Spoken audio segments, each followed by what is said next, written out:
Hey everybody, and welcome to episode 48 of the great Song of Ice and Fire linear reread by Vassals of Kingsgrave. My name is Bina007, and I'll be your host for today, and I am joined by Matt.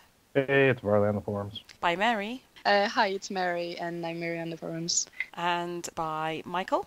Hey, Kawadegi on the forums. And hopefully later we'll also be joined by Nadia. So today we're covering the events of the 3rd and 4th of December 299. This is episode 48. We're building up to episode 50, which is the Red Wedding.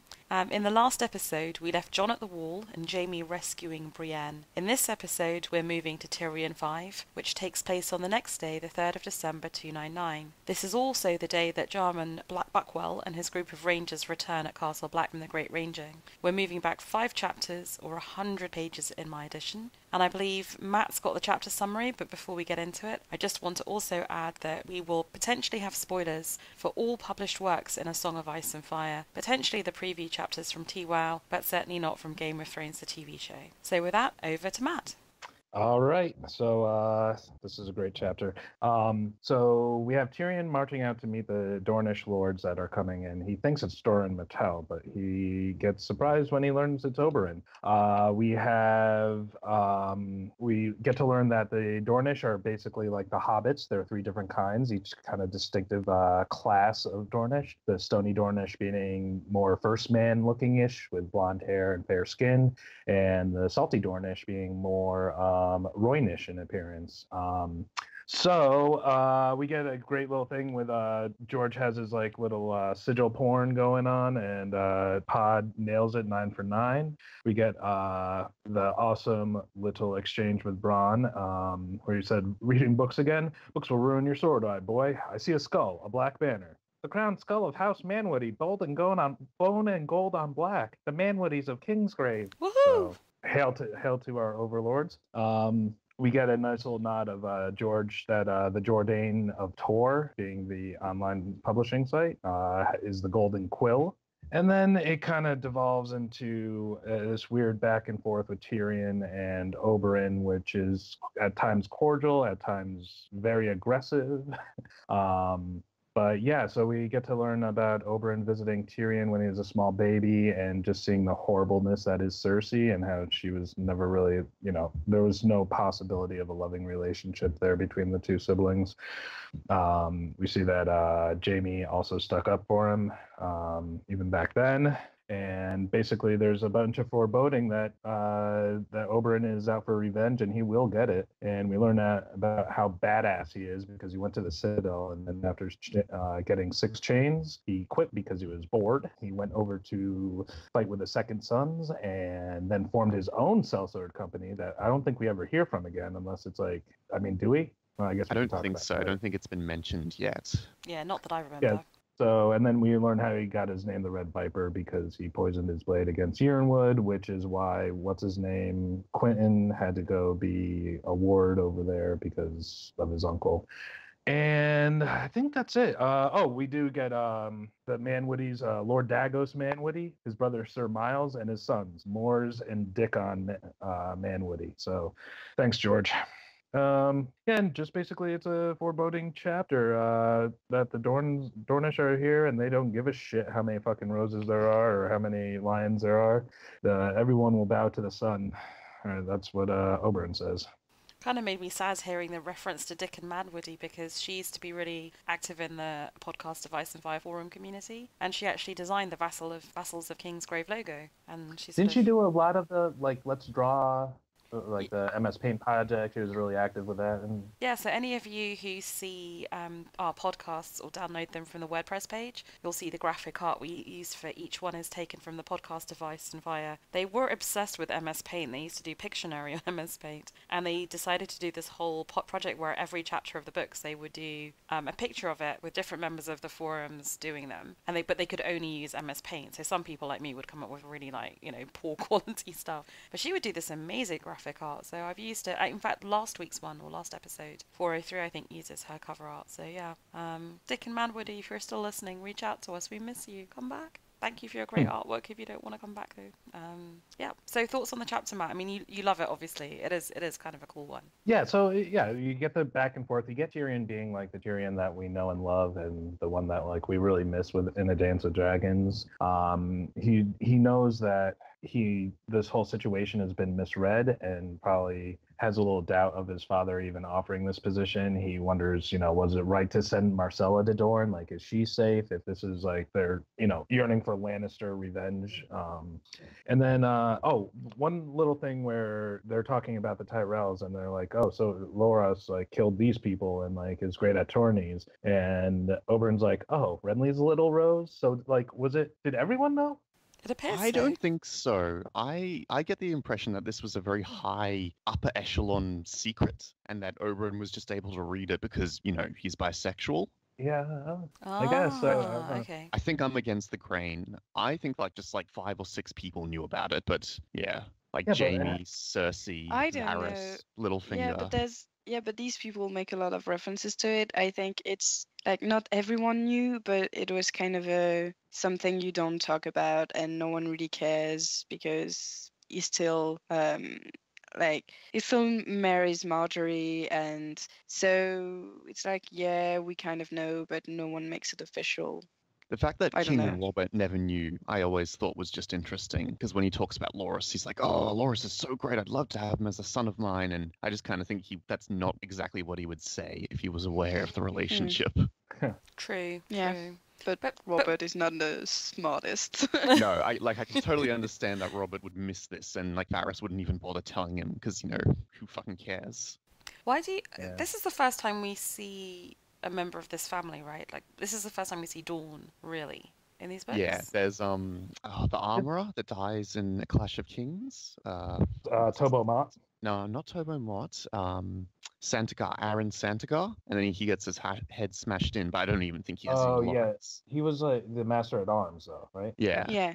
I remember being so excited getting to this chapter and finally seeing this very mysterious family. I think it would be the equivalent of in the books we ever went to Casterly Rock, like this very exotic, fascinating sort of, the core myth of this world is the abduction that sets off Robert's rebellion, and it's kind of like, wow, we finally get them. And even in the show, it was a big deal, wasn't it, the casting of these characters? Oh yeah. People had very strong opinions. As ever. Well, we do. do.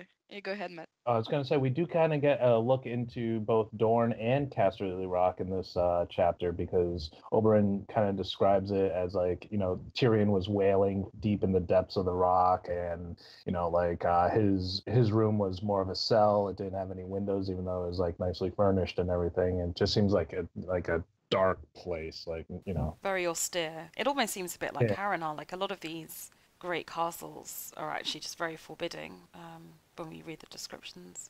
So what did you think? Can you remember the first time you read it? You finally get this Martell. Impressive? The Red Viper, the name, the aura. I never remember, but I do know what I thought this time. Go on. Is that the whole depiction of Oberyn? I mean, it's all very exaggerated. Like even his horse has like a color that honestly doesn't exist in horses, at least not on Earth. So it's just so epic fantasy, right? And I feel like George is doing that a lot when he wants us to have a certain opinion about someone. And here it's clear, like Oberyn is this, amazing warrior. Character. Yeah, exactly. And it's kind of a bit too much, It doesn't help the realism of this world that we see in so many other characters. It's not really there for Oberyn. He's too much of everything, kind of. Yeah. I mean, it really sets him up to be this badass, and then you kind of get. I don't feel like you dislike him here, but you kind of get his point of view. Like, okay, well, he's out for revenge, but he also has a long history and kind of a badass reputation that leads you to believe he'll get it, which is obviously the big letdown. Another letdown in this book. Is he's been also, I don't think set up to fail, Yeah. And I don't think he knows the meaning of the word enormity, because he calls the mountain the enormity that rides, but also calls Tyrion the enormity of Casterly Rock. But isn't he being ironic? in that Aye. last description. I don't know, maybe. Yeah, one is literal and one is figurative in this case. Maybe it was on his word of the day calendar. So I why do do you think think why do you think George does this? Why do you think he gives us these sort of perfect fantasy, sort of exotic figures? I don't Because he's a know. I mean, romantic, I guess. With a He loves the capital R. highs to be high and the lows to be low, you know. Yeah. well, in that sense, it's what makes this book closer to the usual fantasy genre. Like, it's the same thing. I mean, with the descriptions of the masters at Astapor, which I remember. I mean, I recall making this point at the time. Like, it was too much, they're too bad, too ugly, too like. It's very clear that George wants us to think they're bad people. And with Oberyn, I'm not sure what he wants us to believe, but it's clearly a very flowery and superlative description of him. Yeah, and I think that it goes into like, just his like the reasons he's always give for writing these books. Like he had so many like grand ideas for television and shit like that, and was like limited with budget and scope and everything. So he just kind of goes like all out with these outrageous descriptions, which is like, Yeah. which I think was like one of the first criticisms of the show is like everything's very like brown and gray and like kind of gross, but like here it's like everything's like super colorful, like you said, like the horse's tail is like blood red, but it's a black body. Like that doesn't. No. I mean, It's like cool rapidash. And, Yeah. and yet when he does, I mean, I remember being very powerfully struck, like being very excited about his introduction in the book, and then when he ends up getting killed in the duel, thinking, oh, was that it? Like he sort of exacts revenge of a kind, but is that really it for all this sound and fury? That's how you're yeah, gonna go exactly. out? What was the point? And That's Yeah, the whole frustration of his death, right? Is that you're like so hyped by the character and by what he's about to do in King's Landing, and then it's just done like that. Yeah, and this and like I said, like he goes to the Citadel and he forges 6 chains. He like sets up a sellsword company, fights with another one. Like he, what do you say? Like he learned maybe darker like things still, like in the East where he studied poisons and shit like that. It's like, it's just like this uber man. Like you expect him to be a badass. Like I don't know. It's just like over the top. It is. yeah. I do let George get away with it just because I like Oberyn so much. Like, yeah. And you're not alone, right? He's a huge fan favorite. Oh yeah. Probably because of his so small screen time. Yeah, But think I also get just that, because of though. his badass love life as well. Yeah, helps. exactly. I mean, he's a very strong character. So, and this dialogue with Tyrion, I mean, it's not very nice for Tyrion, obviously, but I cannot like. It's one of the best dialogues in these books, right? At least it's one I remember, and I love them exchanging witty catchphrases and insults too. It's also Yeah, fascinating because we get more colour on Cersei, and I think the debate to that point is, how evil is she? Was that from birth? Is it because she's the product of an awful marriage and she's had to become sly and manipulative? And you just get an example of her. Yes, her mother's just died, so obviously that's a huge trauma to deal with. But her reaction to trauma and her bad marriage to Robert, arguably is one of those, is always to lash out and to be mean and malicious. And it's just brilliant added colour. So, and perceptive of him to notice that as well. Like it's, you kind of admire Oberyn for what he notices and for what he thinks is important to relay. Like he does actually care about conveying information, which, like we were saying, like, well, why would Varys even bother telling Robert about Loras? But I think it's good that it's a kindness, I think, to tell Tyrion this ultimately, but maybe not. I don't know. We also get kind of looking at Tywin too, because we learn after Joanna's death, like his uncle Jerry not only said like the best of him died with her, but you get the kind of like Tywin was hand of the king, but some people said he ruled the kingdom, and then Tyrion was sent to humble him, and I don't know, you get a perspective on the Lannisters that like. You can tell why certain houses, like even before the Martells, could have held animosity against them just for their treatment during this visit, right? And then they go on to kill Ilya, So And so when you heard the story of Tywin and his great love for his wife, does that soften your view of him, or do you find him to be more of a hypocrite of trying to marry off Cersei again, or sort of being resentful of, like, he never marries again despite all his, like, going on about the house is important, and he never tries to have another son when Jaime can't inherit and Tyrion's a dwarf, which in his eyes means he's not a proper heir. There's a great irony and contradiction at the heart of Tywin, no? Yeah, I'm gonna answer both to your question. Yeah, Valid, it slightly serves the narrative of House Lannister that he's like, oh, I just loved her so much, I just could never remarry because I'm hot shit. But yeah, no, it's a total hypocrisy. Yeah, because you learn like what he did with Joanna by his side was like the Reigns of Castamere, right? So it wasn't like he was like some like, you know, cuddly bear or something like that. He was a monster before like she died, and now he's just, you know, he's the Tywin we know now. Very just... I mean, it sounds like the amazing love story between him and Joanna, but in truth, we really don't know anything about her and about their marriage. Like, it seemed to be a loving one, but maybe she was a bitch too. I mean, we just don't know. So it's kind of an easy trope to be like, he was so in love with Joanna and he kind of died with her, but I'm not sure it's that romantic and simple. It's sad that we never get her perspective. I think it's often funny with a lot of the remembered great loves of Westeros or great stories about love. We often get the guy's perspective. Oh, Robert was so wronged and he had to avenge himself. You very rarely, you have to sort of by implication discover what the woman thought and who she might have loved, which is probably a very good meta comment on George's part about who writes history and who writes the narrative. It's also interesting to see that all the characters that are remembered and that we don't actually meet, like Rhaegar or Joanna or Arthur Dayne or I don't know, are all these apparently amazing persons that we're supposed to love and like kind of regret them not being alive anymore. And obviously with the characters we do have, it's much more nuanced and great characters always. I think that's another example of George being a romantic. It's like, oh, the best people died and, you know, now we're what remains. I think that's very deliberate on George's part. Yeah, I think you're right. Let's cut down the romantic nobles, the best of their generation. So do you think Tyrion has a question in his mind about whether it was right to send Myrcella to Dawn? Knowing what we know currently and knowing what he did at the time, so it's two different questions. Do you think he was right to send her given the information he had at hand? And in retrospect, do you think it was right for him to send her to Dawn?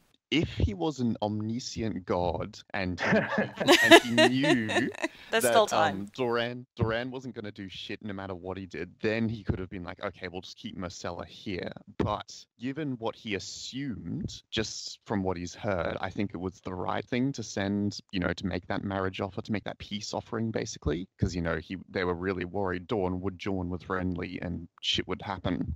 But as we know, it was all for nothing because Doran wasn't going to do anything either way. Of course, if he was omniscient, he would know that they're secretly plotting against the Lannisters. I really agree with you, except for one thing, which is that it's pretty known in the Seven Kingdoms that Doran Martell is a prudent man who doesn't act very he's not gonna just pick a side kind of randomly and put everything at risk. So I think it was a safe bet to assume that Dawn would pretty much stay neutral in this. So I don't know if, maybe it's something Tyrion didn't really know about Doran Martell, and then it's kind of a mistake on his part because he didn't knew enough of his enemy / maybe ally to really make the right decision. I was trying to think of the counterfactual. He knows that King's Landing is very dangerous, so arguably you could say he should have just kept her there anyway. But if he wants to get rid of her, where else can he send her? Because everywhere else is so fractious. And I guess it's that Dawn, maybe he's relying on the fact that Doran is going to do nothing. So in a sense, it's a holding game. Like maybe it's not good to give her to the Martells, but the Martells move even in their revenge at a snail's pace. So I can just give myself 6 months or a year and it's going to be fine.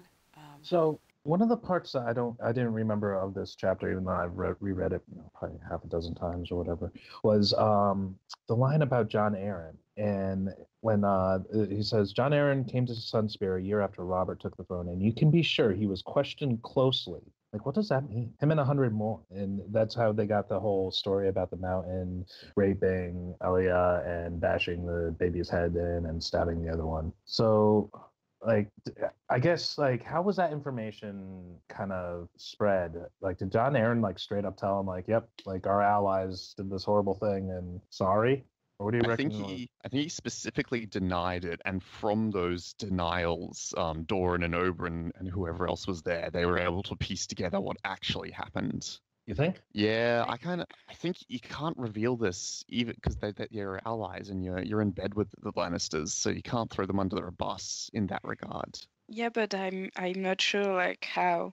I mean, if the Martells straightforward ask, was it the mountain, and you're like so obviously denying it that they can tell you're lying, okay. But if they just really didn't know, I agree with Matt. I feel like how did this get out? Because no So one. have the Lannisters lied to their face? Well, I would expect so. I mean, Tywin does all the time. Yeah. But not person to person, because I don't think a Lannister has come in contact with a Martell in the past Yeah, 15 years. So That's this true, is genuinely the first time a Lannister and a Martell are meeting since Robert's Rebellion. Yeah, probably. Very possibly. Wow, that's significant. But so when whichever Maybe- Martell maybe I've bowed heard- the knee and agreed to be like a separate kingdom but under the aegis of the Seven Kingdoms, there must have been some kind of thing then, I guess. But yeah, wow. Yeah, you really mean, get a they- sense of the intentional isolation that Dawn has sort of been existing Yeah. as. I mean, you see that when it kind of, I mean, it could seem completely ridiculous when Tyrion is like, oh, which of you is Doran Martell? When he obviously know that it's not Doran, it's Oberyn. But it's okay because, I mean, it's not a weird move because, yeah, they haven't seen any Martells in so long that they can genuinely say, I don't know who you are.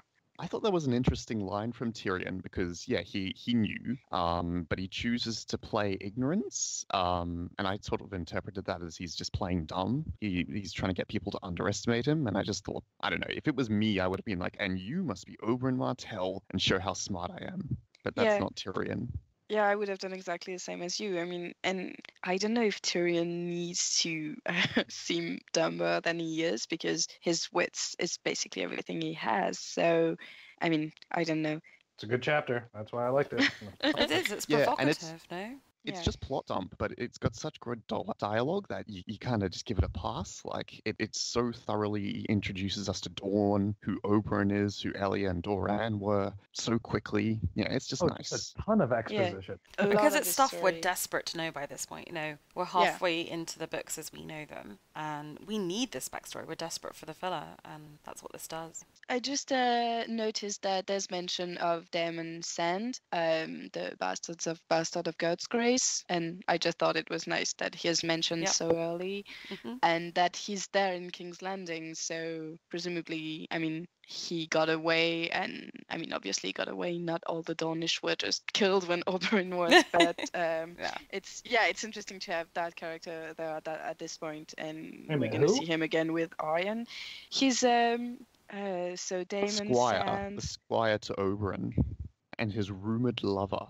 and And also he shows the up with man. Ariane. Yeah, he's with Aryan. Okay, maybe. So probably I'm talking about the Winds preview chapters that we have from Aryan, but I'm pretty sure he's with her in these chapters. Huh. And Was I he think part of the he's Marcella a plot? no. I don't think he was part of the Marcella plan, but he is a long-standing friend of Aryan. And I might be wrong, but he also might be the one she lost her maidenhead to. Ah, okay. Huh. Anyway, I just thought it's always the same with George. We have characters already there in the first books, which are more important afterwards. I don't know. For sure. And I'd love to know how he does it. Does he know he's going to have this plot, so he plants this name early? Or does he just, as he writes, put a smattering of sort of interesting sounding names in, and then as he progresses forward in the books thinks, okay, I need someone to do this. Let me go back and find a more inconsequential name and reuse it so Yeah. that it has He just- depth. He just makes a well of names and characters that he can draw from whenever he needs to. Yeah, which is so clever in a way. I guess maybe we should probably, I don't know what you guys think, talk a little bit about the ethnicity of Dawn, given that it was so controversial when the show first came out. Because I haven't read this for a long, long time, and it did just sort of read to me like Spanish, Italian, Mediterranean, but how about you guys? Because this was hugely controversial. Yeah, when Pedro Pascal got cast, and they were like, "Ooh, he's not brown enough," and then George says, "No, he's brown enough." And then Indira Verma not got mostly. cast as his paramour. I love that word. And she's obviously either fully or half Indian. So, does it bother you? Do you feel it's fine? What's the take of this Vok reread episode on this? Well, I mean, we're suspending our disbelief that it's all fantasy, like for the reasons that we talked about earlier. So it seems kind of hypocritical that we compare it to, real life ethnicities, I guess. Like, if you're willing to accept like Essos, like what would Essos then have been? Like, Middle Eastern or something like Essos has everything. I think it's silly. It's got a whole variant of ethnicities. Yeah. Is it? Like It's not really. I mean, it's not clearly spelled out in the books, right? What he's supposed to look like. So, I mean, I honestly didn't care, but maybe I don't pay enough attention to these things. But I was fine. Yeah, it read to me this time very much as sort of, maybe, when you go to places like Granada, the Andalusian part of Spain that had the Moorish influence. So that it's fundamentally like a Southern European look, but definitely with more sort of North African or Middle Eastern influences. And that's what the show did, right? So I'm guessing someone did check with him. I'm guessing someone checked with him. In the Alhambra in Granada, like for the Dornish scenes, like that was exactly it. Oh, really? Okay. Yeah. Huh. And I'm assuming D&D checked with George, right? So, but I just remember it getting is it Linda from Westeros got very involved in this, or? Yes, with the casting of the Sand Snakes. And her point was what, they were dark enough or they weren't, or? They were half. Oh God, I can't even remember what she said, but they were all like half and half, if that makes sense. Like they. Okay. Yeah. So, and was she cool with that, or? I think she was defending it and calling everyone who disagreed with her an idiot. Yeah, she overreacted, and I mean, I guess both sides overreacted, but yeah. Let's just say that the internets don't bring out the best in any of us, and maybe just move on. But anyway, I love the casting. I have to say, this is when I was still watching the show, and I just thought I loved the actor who plays the Red Viper. He had just the right amount of swagger and charisma. Yeah, I just thought. Totally Have you agree. seen him in Narcos? Pardon? In Narcos, he's fantastic in that. Really? No, I haven't watched it, but maybe I should. Is that on Netflix? Yeah, it is. True that. Okay, I will check it out. Cool. Any other thoughts on the chapter? Nice attention to detail here when he says all the powerful lords and ladies of Dawn have come, but you'll notice that the Ironwoods are conspicuously absent, and that's obviously because Oberyn has a feud with them, and he's not going to invite the fucking Ironwoods. I didn't notice that. So good attention. You're good attention to detail. Yeah, because they're mentioned as being the most powerful house other than the Martells. They're like the Florence to the Tyrells. But I do like, I mean, on that note, I think there's something very, with the linear reread, you try and find echoes that aren't there in the normal order. And I think there's something about when we start off these books, learning house names and sigils is this boring thing that Aria can't be bothered to do, but Sansa excels at. And by this point, there is something about when you have these two great families meeting, very tense situation, first time in 15 years, and seeing the pecking order of who they've brought as their bannermen, who you've brought out to the gates, and are they of similar sort of prestige levels? And, when Tyrion's testing Pod on the sigils, there's great meaning to it. And we're going to get that in the run-up to the Red Wedding, where people are looking for familiar houses. And I think it's interesting how these little things that were introduced as very light touches gather import, and you suddenly see the meaning of all this stuff that in modern times when you read fantasy, maybe you just think it's chivalry and banners and colours. But this is real information, intel here. There's a method to the madness. Yep. You also get like a brief little look at the fact that women can hold positions of power in Dorne. Yeah, that's true. Yeah, I noted that too. So given that, what do you all think is the endgame for Myrcella? Do any of you have Myrcella predictions? She dead. She's dying. Really? Yeah. She's already dead. Really? Oh my God, Bina, I think I told you this, or my theory. Sorry. Go on, do it again. I'm sure the listeners. Clue us in, Matt. Okay, so my theory is that the girl that she was switching places with on the boat is going to be passed off for her to Balon Swan to, feed him whatever Doran wants to say. Because Doran says as much in the water gardens when he's like, look at them. They all look the same. Like, they're indistinguishable from, like, one another, the children, like, as long as they're playing. So, like, I don't know. It was just a big setup that, like, they've never mentioned that she's been injured, like, or anything, and it's like, Oh, they do actually mention in Cersei's chapter, Balon Swan has sent a raven back and mentions Myrcella's lost an ear. ah, Sorry. well, there goes mine. Thanks, Michael. And as if in a puff of smoke, the theory disappears. Now that I've shit all over Matt's theory, I'll tell you what mine is. I think Give us an actual theory that works, mate. They're moving Myrcella up the King's Road, where this ambush is going to take place by Cersei. And now that the Martells are aware of this, I think that Myrcella is going to be accidentally killed, perhaps intentionally by what's her name, Nymeria Sand, or maybe not. But it would just be then a tragedy because this is through Cersei's own hand that another of her children have died. Huh. That's a good one. That is really good. Hold on, Yeah. give me a second. I want to shit on it.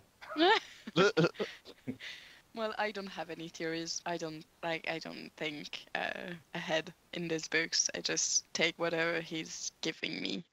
Me too. Although I do think it would be kind of fun if someone as inconsequential as Myrcella for so long, like present as a kid at so much interesting stuff that having no impact would at some point have some impact before she got killed off. But it seems like it won't really be the case. Matt, have you got a rebuttal?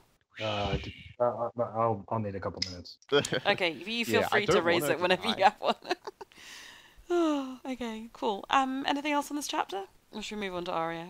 Tyrion's nice to Pod. That's sweet. Yeah. He encourages him, and he's lying, obviously, but it's just sweet because he's like, Pod needs self-confidence. Tyrion was so nice. I think when we get to dance, he becomes so horrible. My big beef with the readership is I think that they give both Tyrion and Arya too easy a pass because we think of them so fondly from things like this. But I really do wonder if there's a way back for Tyrion and indeed from Arya.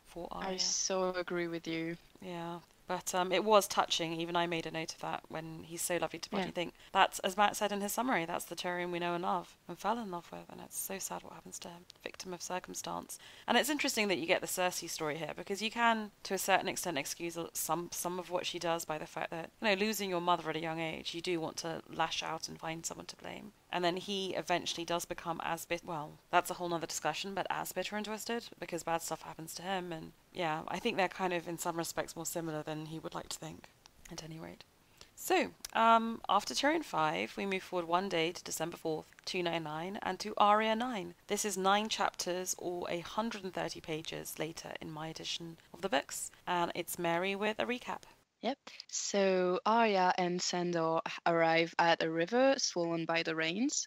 Arya thinks it's a Blackwater and that the Hound is taking her back to King's Landing, but he won't tell her. So she has tried to ask questions, tried to kill him, tried to leave traces for the Brotherhood to find her, but nothing worked. And she still half expects the Brotherhood to show up at any time and save her, but she's worried that they won't be able to after they cross the river. She also tried to steal his horse, Stranger, but the stallion wouldn't let her go near him. So they ride alongside the river until they get to Harroway. The town is drowned, but there is still a ferry. The Hound negotiates the passage in his own way, meaning that he threatens the ferry guy to go through. He promises gold, though, once they're on the other side, on his honor as a knight. As they cross the furious river, Arya contemplates escaping by swimming away, but then a ferryman is thrown off, and she quickly changes her mind. Once on the other side, the Hound gives the ferry guy the piece of paper the Brotherhood gave him and leaves, leaving them to insult him and throw rocks. When they stop for the night, they finally have a talk, and Sandor learns that Arya was captured by the Mountain at some point, but that he never knew who she was. He finds that hilarious and tells again how he will be the one to kill his brother. This startles Arya because she thinks they are one and the same, kind of. He finally answers her and tells her that it's not the Blackwater, it's the Trident, and he's bringing her to the twins to render ransom her and maybe join Rob's ranks if he'll have him. Okay, I have questions. I'm really going to ask them first. Is the Hound fucking delusional? Does he really think Rob is going to trust him as, someone who works for him and enters his service? If the fact that he comes from the Lannisters, he's the Hound's brother, he's done nefarious shit, and he's captured his sister and ransomed her back. I mean, is this a reasonable concept of how relationships in Westeros works, that he thinks this is going to work? I mean, think he's ransoms. desperate at this point. Yeah. Yeah, but also I think he underestimates the fact that Rob is, or maybe overestimates it. He thinks that Rob is a child and that he will just be happy to see his sister and ransom her. But I think he underestimates the fact that as a teenager, Rob also has this fury against Lannisters and everything that go with them. So he's never going to trust the Hound. So I don't know. It does seem a little bit delusional. Maybe it wouldn't be if Rob wasn't who he is, but given what we know about him. Yeah. Although I suppose the Hound has never met Rob, has he? So no. He did. Oh yes, at Winterfell, Winterfell, yeah, at the very start. Yeah. But not really to see him. He would have just been sort of Ned's kid at that point, and not necessarily an adult to engage with. I have another question. So, does the Hound really think that you travel around in the midst of war with a fuck ton of gold to pay off ransoms? Is that realistic? Did people do that? Is that how they paid for stuff on the road? Because we know that the Brotherhood without banners are giving people sort of promissory notes which are worth nothing. But did that happen? And how come people weren't just raided the whole time for their money? I mean, wouldn't it be obvious you have this big fat wagon that's really slow moving with a really heavy guard, presumably filled with gold? And if you paid someone with gold, would they not be under attack? I mean, we're in lawless times. It strikes me as amazing. I just don't understand the logistics of this. Isn't this the question that we pose to you, the economics person? Yeah, economics in like 2017 England, not medieval Westeros. Does anyone mention this? I mean, in the books, is anyone ever mentioning how, not the BWB, but like the actual mainstream houses pay for shit when they're on the road? Does this come up? I don't think so. But it doesn't strike me as that unbelievable, because we know that in medieval times they did travel with like everything there. They traveled with all their clothes, all their furnishings.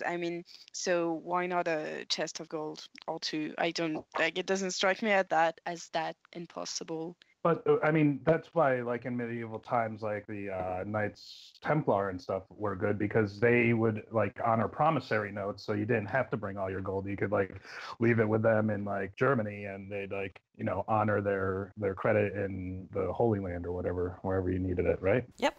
They effectively then became a sort of international banking system, and that's when the Catholic Church mainstream got pissed off and threw charges against them and closed them down, because they became so powerful in the King of France also owed him a shit ton of money that he didn't have and didn't want to repay. So yeah, exactly. You know what I mean? Yeah. Oh dear, that's a good VOC actually. A VOC on the Knights Templar. We should do that. Yeah. I'm down. Or maybe even a VOLP of some kind. Yeah. For sure. Will the Hound be the one to kill his brother? No. Well, is he already dead? A lesser adaptation of A Song of Ice and Fire might consider doing that. Do you think it's too cheesy, Michael? Oh, yeah. And he has something better. Right. He has peace. He's found peace at long last. Yeah. I think if ever he kills him, it will be as Robert Strong, and so it's a frustration in itself, because it's not really his brother that he kills. But so... Yeah, and about the fact that the Hound himself is still alive, one of the clues for that is that his horse, Stranger, is at the monastery. Mm-hmm. Well, so is he, right? And so is he, yeah, but like... So we get information about Stranger here, about the fact that he's gentle with Sandor, but a nightmare with anyone else. And that's what allows us to recognize this horse in later books when he shows up on the island. Yeah. So, yeah, but just noted that these kind of, precisions right there are our biggest clues for the following, the theory about Sandor. Yeah, I love Sandor, and I think he deserves peace. although he's on so much that's questionable. And I really hope George just lets him stay there and resists the cheesy fantasy kind of showdown with a brother. Yeah. But we'll see. Yeah, actually, like about Sandor doing reprehensible stuff, he's really angry when Arya mentions Micah for like the thousandth time, and is it just because he's tired of it throwing that name at him? I think so. I don't think he actually gives a shit about having Remorse for killed this Micah. death? I think it's more like, stop whining, girl. Nobody cares. Yeah. And he's killed like so many Probably. more important people, and he's just like, this is just one kid, you know? I do that every morning. Has Yeah, he? but in Who the else has sense, he killed? like, yeah, he probably killed during war, but that's different, right? And the riots of in A Clash of Kings, I think he killed a lot Yeah, of people but then. I mean, in Yeah, but those are those all peasants. cases, no, but in those cases, he was like defending himself or defending Sansa or whatever. But Micah is, I mean, he killed him because Joffrey told him to, basically. And even the Hound realizes that Joffrey is a little shit, so it's kind of a different murder than casual conflicts, death, if you see what I mean. Yeah, and kind of going back to what you guys were saying before with like Rob taking back, like Rob's got to realize that he can't go back to the Lannisters, right? He deserted them during battle. So if anything, I'd be like, why should I take you? Like if you're just gonna peace out like to the people that you're loyal to, you know, forever, you peace out during their battle. Like what's to keep you honest to me? Yeah, his plan to go to Rob and become a bannerman of Rob or whatever was always just desperate. Yeah, like he needs me. Nope, I don't see how. Yeah, and Arya calls him out on that. Like, no, that's never gonna happen. Can I mention one sentence that I thought was beautifully written in this chapter? Please do. So it's at the very beginning. They arrive at the river, and so it says the tops of 100 trees poked up out of the swirling waters, their limbs clutching for the skies like the hands of drowning men. And I don't know, it just struck me as beautiful and very George-like. Right, it's just more foreshadowing of like the major death that's about to occur. Mhm. Yeah, it's just very dark. Do you think the Riverlands floods like this every autumn? Because like this is some serious torrential rain, like, and floodwaters and shit. My theory I is think that it has to, right? no, I think it floods every autumn, hence the name. But I think that it's probably worse this year, partly because it's the autumn before the big long winter, so it'd be worse, like climactically worse. Then I think there's something about if the land isn't well taken care of because of the Civil War, then maybe actions that would normally be taken, like dredging, sort of overflow channels and sort of maintaining the riverbanks and stuff, hasn't happened either. So a combination of like a more severe natural thing and then humans not being able to manage that as well, maybe. Well, I mean, you could even go to like the fact that you know there's burnt out fields, like so it's just complete runoff that's not being absorbed by the soil, like all that hydrology bullshit, you know. Climate change, it's real. Well, in this case, it kind of, I mean, it's everything in this cycle is much more intense than in the previous one. Like the summer was super long, magic is returning, the winter is going to be awful, the others are coming. I mean, so it would make sense that everything is more intense, including the rains and the floodings. And so I'm not sure it floods this way every autumn because it wouldn't make sense to have a town where you can actually be. Yeah, if this was like, I mean, I guess it's like Venice, right? I mean, like, why would you build somewhere that unstable? Yeah, exactly. Hey, Well, San Francisco, we're talking to you.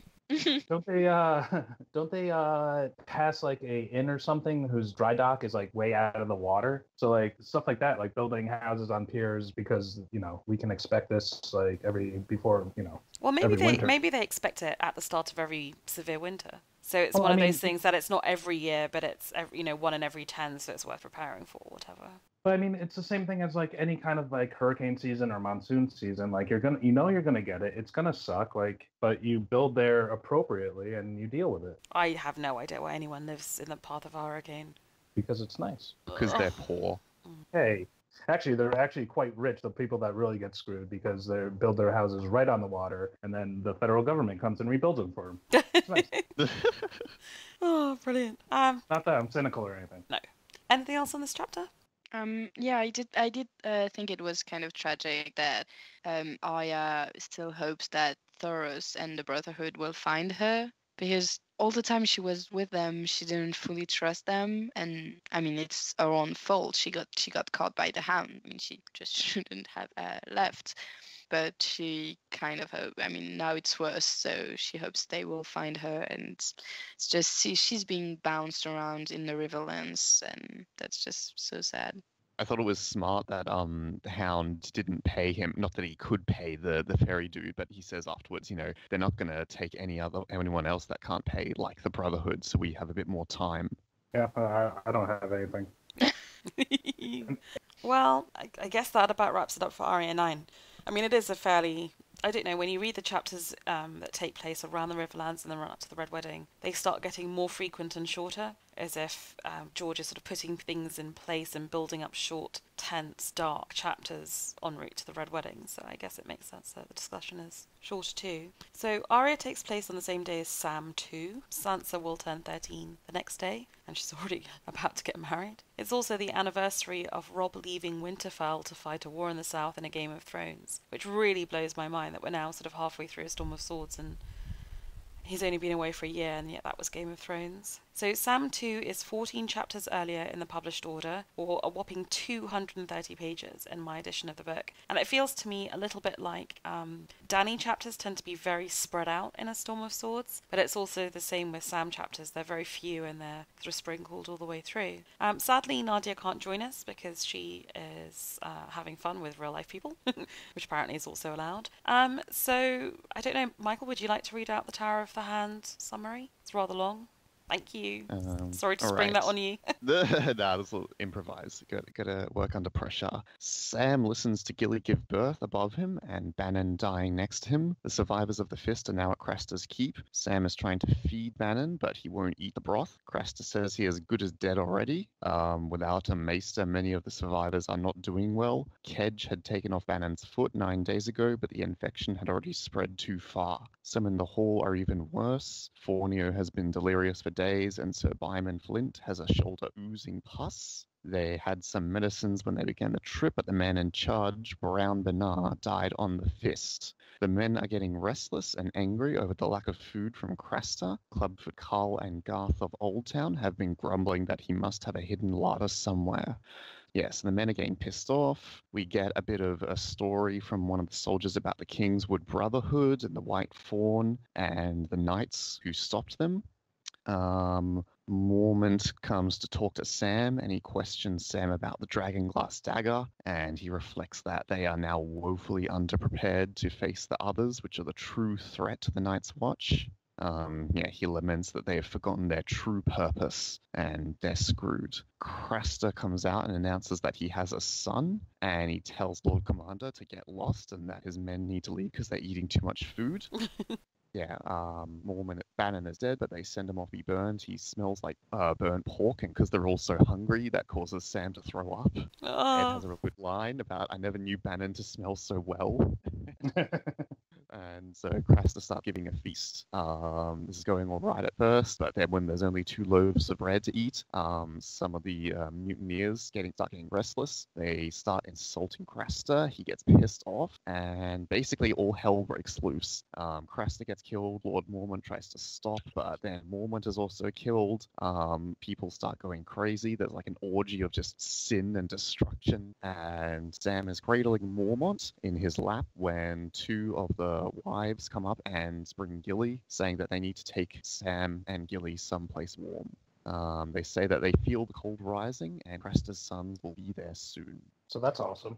Well done. This is a very full-out terror, real horror inspired, this chapter. I love it when just everything goes to chaos. It's great. You sick fuck. I mean, I don't like that Mormon died, but you can just feel the tension build. And there's this passage where they're discussing the food, and they're saying, "Oh, he must have crisp autumn apples and pine nuts and salted beef." And obviously, we're indulging in George's food fetish. It's a bit hobbity, isn't it? It's a little bit. Yeah. Oh, can we have second breakfast? That's great. And you can just feel like the mutineers, they're not outright committing mutiny at this point, but they're going against Mormont in a subtle way. I mean, which raises the question that, I mean, how do you have power over these men? Like, why didn't Mormon have power over these men before? And how did he lose it so much that they just mutiny and kill him? Well, the Fist of the First Men, right? I mean, they saw some Yeah. shit. Like, before it was like, oh, whatever, like, I'm doing some hard work, but at least I have all my, like, appendages in my life. But they just saw some fucked up shit, and they're out of their gourds. They're like... Yeah. And I feel like, But yeah, there's he still expects them to obey him and Absolutely. respond to his commands. So he's taken totally by surprise when they don't. He has no Right. control over them. Because he has honor and also, like, martial discipline, and they do not. That's why they're Yeah. at the wall. You know, a couple of them do, obviously, but... I feel like the ratio of bad apples to good apples has been, it's out of swing. There's a lot of people that are pissed off and hate Mormont and stuff. And also, they're really hungry. Hunger makes you do crazy things. I mean, being so hungry that you think Oh, man. roasting human flesh is attractive. I mean, that is one of the most viscerally, disgustingly horrific images in this entire book. And that's a book that doesn't want for those. It's quite shocking. And I think, like, I'm reading a lot about... I love military history, and you can read about these sorts of moments of deprivation of armies when they're caught without supplies, and people do get to desperate situations like this. I think it's quite bizarrely, oddly realistic, but absolutely brutal to read. So I have a linear reread observation. The Hound mocks the ferryman that knights have no honour, and then Sam sitting here pondering, you know, what is the point of being a man of the watch, so to say a man of honour, when he can't protect women and children? And I thought that was a nice little echo, because neither of them, well, let's say both of them are questioning the point of honour and valour when faced with reality. Yeah, good moral quandary. You really see whenever the Night's Watchers at Crestas that their moral compass is tested. Yeah, but I don't know. Like I said, I guess this is just like more the point of how the watch has gotten so low. Like, it's just thieves and rapists, so of course they're just gonna like turn on them any second they get. But it's also just this massive chasm between the romantic vision of the watch that John was to a certain extent sold, and the reality of this massively depleted, corrupt body of soldiers who can barely... Like, if you don't have the moral authority and indeed the financial wherewithal to ignore Craster and just, or to sort of bring him to heel, like Lord Commander of the Night's Watch, it's such a massive title. What truly do you command? And what authority do you truly have? It's Thieves and brigands. Yeah, it's absolutely horrific.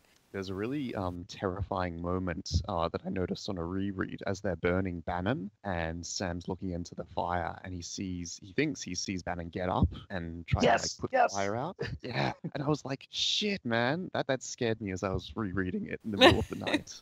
Yeah, And, George is great at horror. They were that close to being for him to get up, and yeah, it's great. Did But yeah, Sam do he's the not right sure. thing, or should Sam have left Gilly behind? Oh, he did the right thing. He saved her. I mean, I think the wives did more work, but yeah. Yeah, I don't think he did the right thing, but I mean, he disobeyed an order in a more correct manner than like the guys at Mutiny did. Like, True. I mean, I guess it's all special circumstances, but like, what the fuck is he gonna do with Gilly besides bang her later on a boat? Oh, Sam and Gilly. I hope they get together in the end. Yeah, but he's going to be a maester. Going to have that vow of celibacy. Yeah. But in whatever the sort of the new world order is post the end of Game of Thrones, one wonders if maesters will even be there. Like, what will the institutional setup be? Yeah, but shit's still, about to go down in Old Town. this whole Yeah, relationship Euron's makes me awkward. Because What, between Gilly and Sam? Yeah, I don't know, because he's so lost, which is kind of cute, but also I don't know. And it's not very like the basis for this relationship is take me, so Crow, I will be your wife like I was Craster, and so it's not really like I don't feel very good about this, even though even though that comes Sam across is very- obviously in love with it. Very sad that's Gilly's sort of assumption that if she's going to be with this male, that she has to be his wife. Yeah. And yeah. I mean, her worldview is just that Craster's Keep, right? So That's awful. Like, how do you grow up there and be a normal person? I mean, yeah, and she seems like normal, right? Like later on, it's just like, oh no, I'm well adjusted. Like being around all these people is like normal. Like yeah. it'd be like, you figure it's just like the masturbating monkey syndrome or something, like she'd just like go find a corner instead of being socialized. What?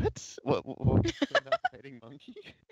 I've never heard that. So So it's when you remove a monkey from the society for a prolonged period of time and then reintroduce him, everyone else is socialized to each other and reject him, so he has nothing to do but go into the corner and masturbate.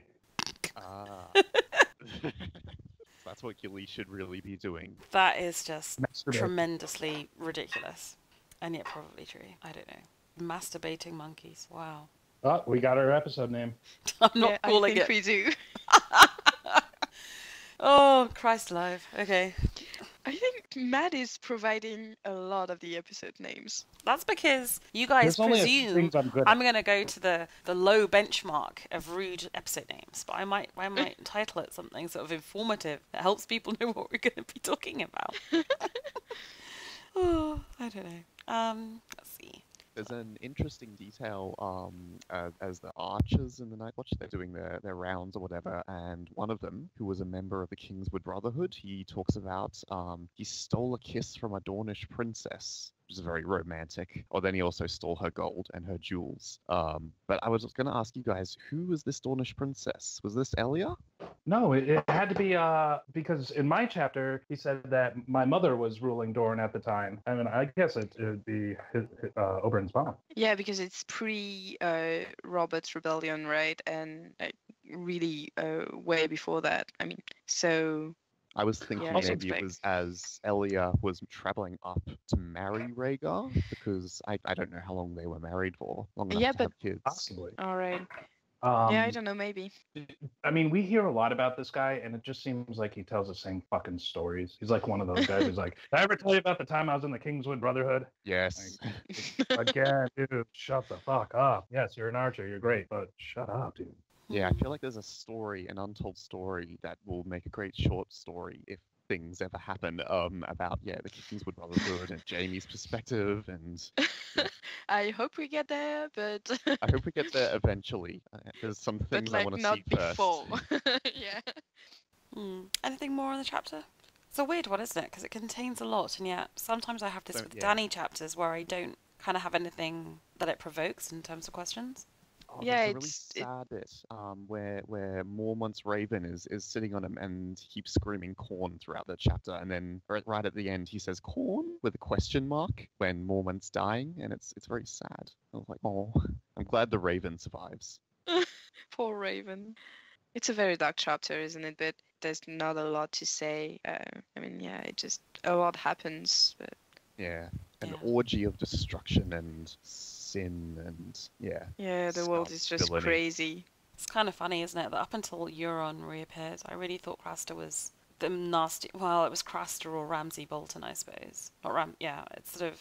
Who do you think is the single most perverted and evil person in Westeros? I couldn't say because I haven't I've read the preview chapters, but I've not read the recaps of the preview chapters, and I don't think the Euron one has been fully accessible. So in any case, I didn't read the one where Euron apparently replaces Ramsay as the biggest.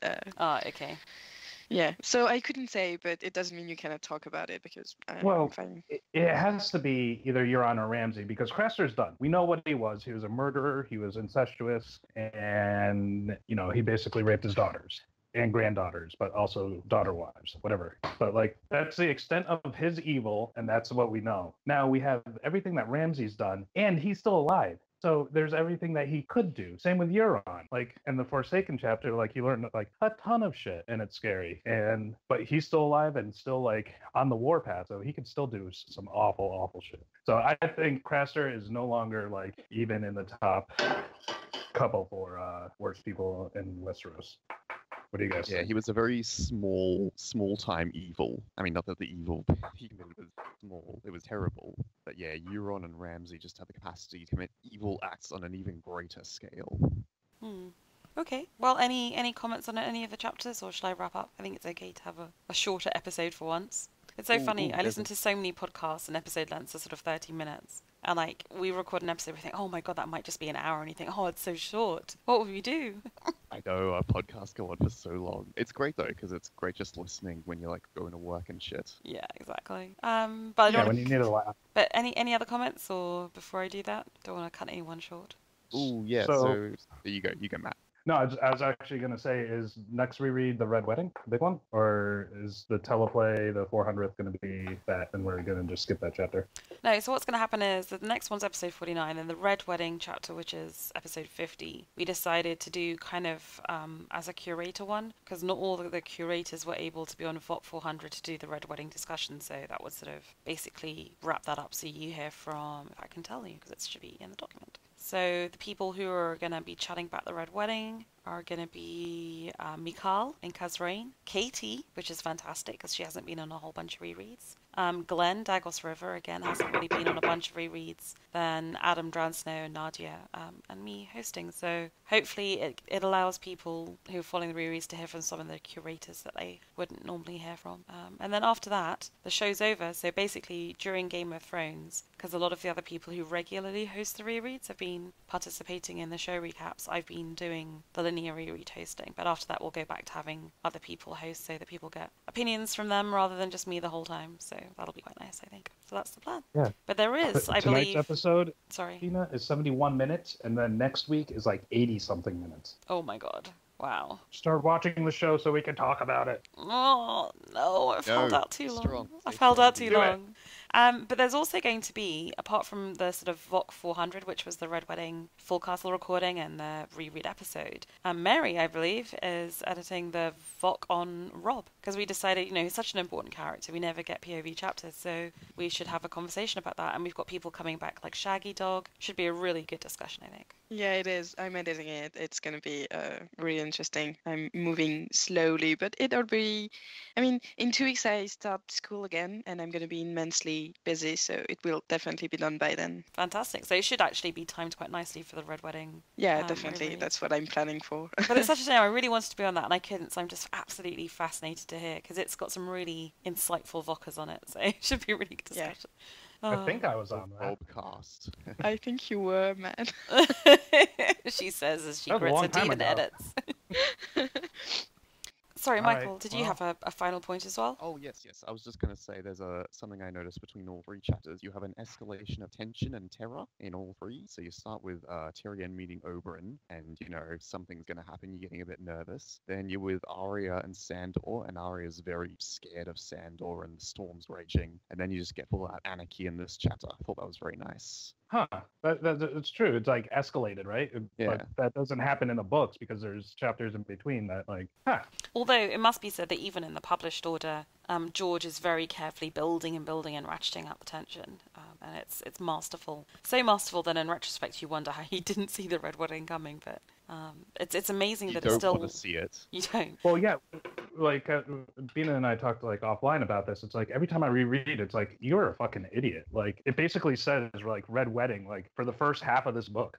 Yeah, but it's amazing how, as Michael says, even in the linear order, you still get it. I mean, even in this chapter, this Sam chapter, you get a reference to guest right at Crassus Keep. So it's just like George is just dropping in little concepts all the way through that are just slowly going to pay off in that amazing chapter. So, I mean, the quality of the writing. I was discussing this with some other book fans that I met at the weekend, that doing the reread, you just realize that at this point in the novels, he's at his tightest. His structuring is so good, and the quality of the writing, the tension, the horrific imagery, it's just so on point. I mean, everything else he writes is always good, right? But just here, it feels like he's absolutely at his best. Do you think that's because like right now he's still being like edited, whereas Feast like doesn't seem like he was just able to meander and like. Like, maybe that's something to do with that. I think also he's amazing at horror writing in particular, so that helps. Yeah, but yeah, I think he just wanted to get to that Red Wedding. That like he had to limit the world building to a degree,